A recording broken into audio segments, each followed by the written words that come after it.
वसा जनसेवेचा।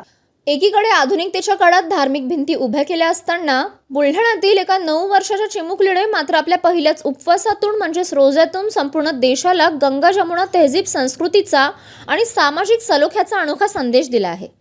शहरातील mount Sana English स्कूलमध्ये शिकणाऱ्या अलिजा शेख मोहम्मद वसीम हिने 19 फेब्रुवारी रोजी आयुष्यातील पहिला रमजानचा उपवास धरला आणि अल्लाहकडे आपल्या भारत देशात सर्व जातीपातींच्या लोकांनी गुण्यागोविंदाने राहावे अशी प्रार्थना केली।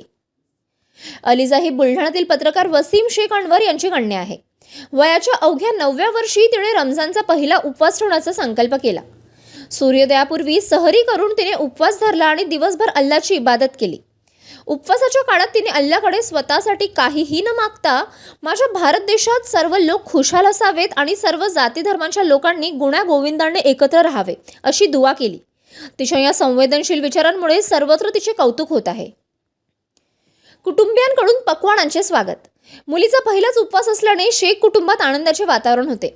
संध्याकाळी सूर्यास्तानंतर इफ्तारसाठी अलिजाच्या आईवडिलांनी तिचे आवडते विविध पक्वान तयार केले होते।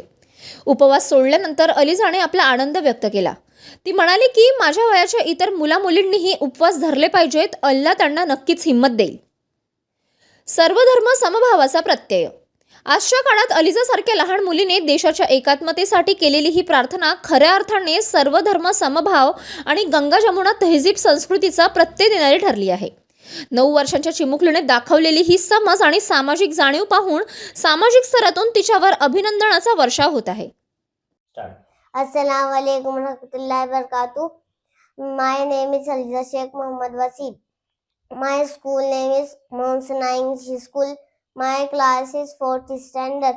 अल्हम्दुलिल्लाह मैंने आज पहला रोज़ा रखी है। मेरे को बहुत खुशी हो रही है, अल्लाह के करम से मैंने पहला रोज़ा रखी है और मेरे उम्र के बच्चे भी रोज़ा रख सकते हैं। अल्लाह उनको ताकत देंगे और अल्लाह ताला से मैं दुआ करती हूँ हमारे इंडिया में सब खुशी और मिलजुल कर रहे। जज़ाकल्लाहु खैरा।